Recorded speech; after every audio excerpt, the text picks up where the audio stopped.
This section is designed to grab immediate attention by addressing a common but misunderstood feeling: burnout. The goal is to challenge the viewer's assumption right from the first few seconds. Through quick, relatable visuals, phones buzzing, endless notifications, blank stares, you're capturing the overstimulated lifestyle many people lead. Then, with a sudden break in pace and a single bold idea, you're not burned out. You're distracted. You flip the script.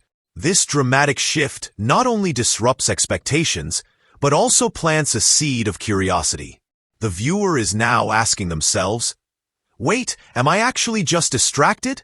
That question hooks them emotionally and primes them to keep watching for answers. Here, you explain the modern condition that so many face. Waking up already overwhelmed, jumping into digital chaos before the day even starts. The tone becomes reflective and critical, bringing the viewer into awareness of how attention has become fragmented. You position burnout not as an emotional collapse from too much meaningful work, but as a mental drain caused by shallow, scattered tasks. This creates a shared understanding. The audience sees themselves in the problem, and they begin to feel hopeful that maybe it can be fixed, not by escaping, but by changing their mental approach. You define distraction as the real enemy and hint that the Stoics held the solution. Open book story. Real-life scenario. Meet Alex. Alex is 29, lives in a mid-sized apartment in Chicago, and works remotely as a marketing coordinator for a growing tech startup. On the surface, his life looks pretty good. Steady job, decent pay, a supportive girlfriend. He has no major health issues and no dramatic life crisis. But despite all this, Alex wakes up every morning with a feeling he can't shake. A heavy fog behind his eyes, a dull ache in his chest, and a deep resistance to starting the day. He thinks it's burnout. Every morning, the first thing he does, before brushing his teeth or even drinking water, is reach for his phone. It starts with checking emails, then Slack messages from coworkers in different time zones. Before he even sits up in bed, his mind is already juggling tasks, conversations, and expectations. Then comes a quick scroll through Instagram, a check on the news, a dopamine hit from TikTok. By the time Alex finally closes his apps and opens his laptop, his brain is already fried. His day unfolds like this: a barrage of pings, alerts, and Zoom calls. He's in 5 different chat threads at once. Every few minutes, a new message disrupts his focus. He starts a report, gets halfway through, then jumps into a meeting. Afterward, he returns to the report, but now feels disconnected from it, like it was written by someone else. He tries to finish, but his brain itches for distraction. Twitter, YouTube, a snack, something, anything, to interrupt the stillness. By 3 p.m., Alex feels exhausted. But here's the strange part. He hasn't really done anything deep or meaningful. Sure, he's responded to messages, skimmed documents, juggled tasks. He's been active, even busy. But he hasn't created anything that required real thought. No deep strategy, no focused writing, no breakthrough ideas. Just shallow motion. So why does he feel so tired? Why does his body feel like it just ran a marathon when all he did was sit at a desk? This, right here, is where many people get it wrong. Alex thinks he's burned out. He's even Googled symptoms. He's considered quitting, taking a vacation, or switching careers. But the truth is more unsettling. Alex isn't burned out. He's distracted. His exhaustion isn't coming from overwork. It's coming from fragmented attention. Every tab, every ping, every scroll has left a residue, a piece of his focus gone. Psychologists call this attention residue. It's what happens when your mind constantly switches tasks without fully completing any of them. Over time, it erodes your mental clarity. You're not running a marathon. You're running in circles, never resting, never arriving. And the worst part? Alex has no time for real stillness. He never just sits, never just thinks, never disconnects from noise long enough to reconnect with himself. But what if the problem isn't his job? What if the real issue is that he's never learned to master his attention? That his mind has been trained by apps, algorithms, and modern culture to crave chaos? What if what he really needs isn't rest, but restoration? Not escape, but discipline? That's where the Stoics come in. Because the problem Alex faces isn't new, it's ancient. It's the same mental war Marcus Aurelius fought in the palace, Epictetus wrestled with in exile, and Seneca warned about in Rome. The war for focus, the war for clarity, the war for peace. Classical building, the Stoic connection. Timeless wisdom meets modern chaos. It's easy to think of Stoicism as something dusty and distant. Words carved into marble, muttered by old philosophers in togas. But when you strip away the ancient robes and Latin phrases, Stoicism is shockingly modern. In fact, it might be more relevant today than ever before. Because what the Stoics were battling wasn't just war, politics, or power. It was noise. Mental noise. Distraction. The same internal chaos we deal with every single day. Take Marcus Aurelius, for example. He was the emperor of Rome, the most powerful man on the planet at the time. You might think he had it all figured out, but read his meditations, his private journal, and you'll see a man fighting the same inner war you are. He writes things like, "You have power over your mind, not outside events. Realize this, and you will find strength." Marcus wasn't preaching from a mountaintop. He was writing to himself, trying to stay grounded while ruling an empire, trying to stay focused in a world full of distractions, just like yours. Now fast forward 2,000 years. You're not in a Roman palace. You're in a coffee shop, an office, maybe your bedroom. But the distractions? They've multiplied 100-fold. Your attention is under constant attack by algorithms, ads, notifications, and infinite scroll. Unlike Marcus, you don't need a senator banging on your door to be pulled away from your thoughts. All it takes is a buzz in your pocket. That's where Stoicism becomes more than a philosophy. It becomes armor. Epictetus, a former slave turned philosopher, taught that we don't control what happens to us. We only control how we respond. That's a powerful idea in an age where outrage and anxiety are pumped into your feed every 5 seconds. Stoicism teaches you to pause, to respond instead of react, to own your attention and your energy like a warrior defends a city. And then there's Seneca, a wealthy statesman who saw the emptiness of luxury. Seneca constantly reminded himself, and us, that time is our most precious asset. People are frugal in guarding their personal property, he said. But as soon as it comes to squandering time, they are most wasteful. Think about how casually we give away our attention today. 10 seconds here, 15 minutes there. A lifetime, gone in fragments. The Stoics weren't trying to escape life. They were trying to master it. They practiced reflection, simplicity, presence, tools that are more essential today than ever before. While the modern world teaches us to maximize, monetize, and multitask, Stoicism tells us to slow down, to do less, but do it deeply, to filter what matters, to be ruthless with our focus. And maybe that's the exact cure for this modern chaos. Because burnout, as we often define it, is not just working too hard. It's caring about too many things that don't matter. The Stoics offer clarity. They teach us to live by a code, to think with purpose, to protect our inner peace like a sacred fire. So no, Stoicism isn't old and irrelevant. It's a survival tool. It's not just for philosophers in books. It's for anyone trying to stay sane in a world that's constantly trying to steal their mind. Breakdown. The distraction trap. Let's zoom in on the real enemy, distraction. We often blame burnout on work, school, or too many responsibilities. But let's be brutally honest. Most of us aren't working 16-hour shifts in coal mines. We're not Roman soldiers marching across continents. We're sitting at desks, lying on couches, staring at screens, and somehow we're exhausted. Why? Because distraction isn't just passive. It's destructive. It's not just something that makes you a little slower. It's something that fractures your attention, chips away at your clarity, and robs you of your ability to think deeply. Every ding, buzz, pop-up, and scroll isn't just annoying. It's a theft.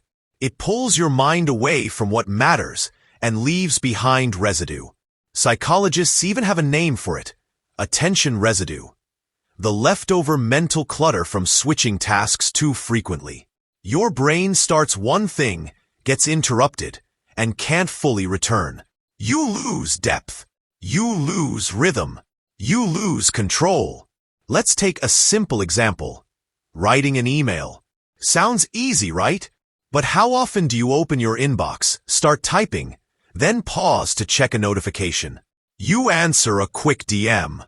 Then someone sends you a meme. You laugh. Scroll for a bit. Return to the email. But now you've forgotten your train of thought. What should have taken 5 minutes now takes 20, and you leave the task more tired than before. Multiply that across your whole day, and you start to see the trap. Distraction pretends to be harmless. It feels like a break, but it actually taxes your brain more than focus does. Studies show that multitasking can reduce productivity by up to 40%. That's not just a few lost seconds. That's hours of your life. And it's not just mental either. Constant distraction activates your stress response. Your cortisol levels rise. Your breathing gets shallow. Your body thinks it's under threat, even though all you're doing is switching between tabs. The real tragedy? We've normalized it. We joke about being addicted to our phones. We wear being busy like a badge of honor. But beneath that, we feel scattered, frustrated, empty. We lie in bed with 1,000 unfinished thoughts bouncing around our head. And worst of all, we start to lose confidence in ourselves. We start saying things like, "I just can't focus," or "I'm not disciplined," when in reality, we've just been pulled in too many directions for too long. The Stoics called this living externally, being driven by every little impulse, tossed around like a ship with no anchor. Seneca warned against being everywhere and nowhere, constantly doing, but never being. Marcus Aurelius called for focus on what is within your power, and to ignore the chaos beyond it. That's the antidote. Because once you understand that distraction is a choice, not a default, you start to reclaim your power. And here's the hardest truth of all. Distraction is often self-inflicted. No one's forcing you to open Instagram. No one's making you binge YouTube. It's tempting to blame tech companies or our jobs. And sure, they play a role. But ultimately, you're holding the remote. You're choosing the scroll. And you can choose something different. You can choose attention, stillness, discipline, not through force, but through awareness. That's how the Stoics did it. And it's how you can do it too. Fire the flip from scattered to centered. This is the turning point. The flip, the moment when you realize you are not powerless.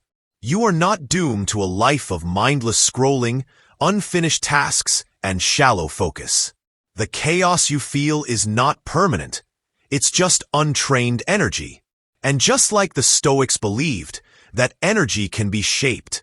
Remember Alex, the guy who thought he was burned out?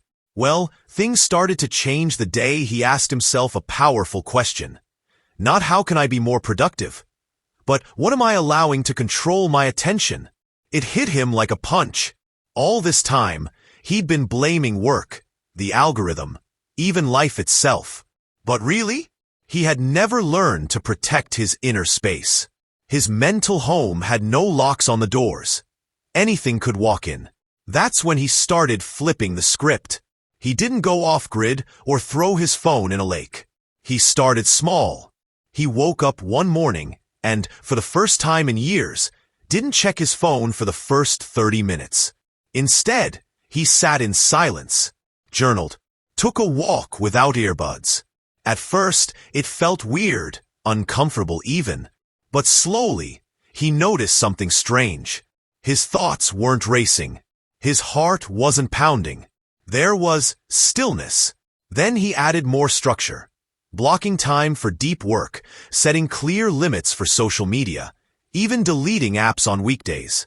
Not because he hated technology, but because he finally understood the cost of unfiltered input. Every ping was a tax on his presence. Every scroll, a withdrawal from his mental bank. It didn't take long for his mind to start healing. He wasn't as tired in the afternoons. He could write without rereading every sentence 5 times. He started enjoying silence again. But the biggest change? He started feeling in control. Not just of his time, but of his life. That's the Stoic flip. It's not about becoming a monk or unplugging from reality. It's about reclaiming sovereignty over your attention. The Stoics believed that your mind is your kingdom. You might not control the outside world, but inside, you're the emperor. And if you don't rule it, someone else will. So what does flipping the switch look like in practice? It means identifying the triggers, the apps, tabs, and habits that hijack you. Then, slowly, deliberately, you build guardrails. You create systems of intentional living. Things like morning stillness before screen time, scheduled periods of deep, undistracted work, evening reflection or journaling, clear no-phone zones or hours, protecting your inputs, books over reels, silence over noise. These aren't hacks. They're disciplines, acts of self-respect. Because when your mind is fractured, you can't serve your purpose. You can't create, lead, love, or grow. But when your attention is centered, that's when your real power returns. You stop reacting and start responding. You move with calm, with clarity, with courage. That's the Stoic way. Not cold, not emotionless, but anchored, intentional, alive. The Stoic fix, daily practices for modern minds. Here's the truth. Motivation fades. Inspiration wears off. But discipline? That's what changes your life. The Stoics didn't wait for perfect conditions or magical mornings. They practiced daily rituals, simple, repeatable, grounded in clarity. These weren't just routines. They were tools to master the self in a noisy world. And that's what you need today. Not more hacks, but a system to protect your attention and strengthen your mind. Here's how to begin. Small, simple, but powerful. 1. The morning gate. Guard the first hour. Marcus Aurelius wrote, "When you arise in the morning, think of what a privilege it is to be alive." Yet most of us start our days with dopamine hits from a glowing screen. The Stoic fix? Flip the order. Before you check your phone, check in with yourself. Stretch, breathe, journal, sit in silence. Ask, what do I want to give my energy to today? That question alone can center you. Your first hour sets the tone for your entire day. Don't give it away. 2. Journaling, the Stoic mirror. Every night, Marcus wrote in his journal. Not for fame, but for focus. He asked what he did well, where he faltered, and how he could improve. Today, this is your most underrated superpower. Spend 5 minutes writing each morning.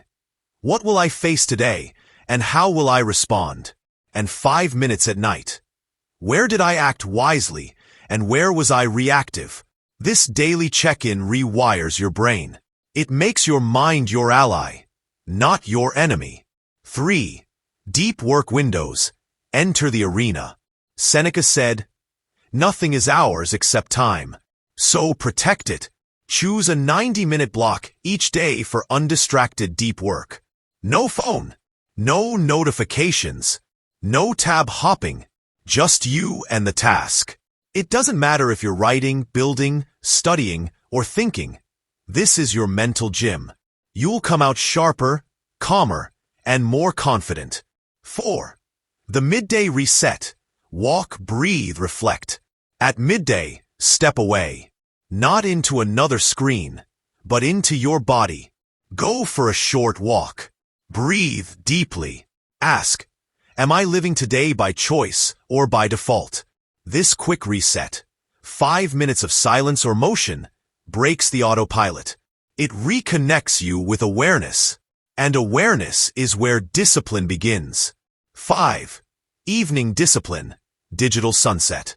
The Stoics valued rest, but not the kind of numbing we do through late-night scrolling. Their rest was intentional. You need a digital sunset, a time when devices go off and your mind winds down. Replace blue light with candlelight. Swap TikTok for a book. Let your brain return to baseline before sleep. Your dreams will thank you. So will your nervous system. 6. The Stoic question. Is this within my control? This is your daily compass. Every time you feel stressed, anxious, scattered, pause. Ask, is this within my control? If yes, take action. If not, let it go. This isn't passivity, it's power, it's clarity, and it's the essence of Stoicism. Protect your energy for what truly matters. Remember, you don't rise to the level of your goals. You fall to the level of your systems. And Stoicism offers one of the oldest, most effective systems ever designed for living with clarity, discipline, and peace. You don't need to become a monk. You just need to begin.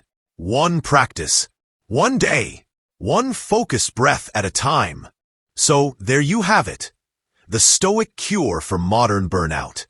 It's not about working harder or pushing through exhaustion. It's about mastering your attention.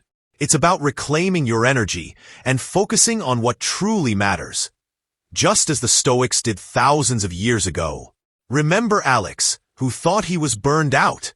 By applying the simple but powerful practices of Stoicism, he stopped reacting to the chaos of his life and started living with purpose.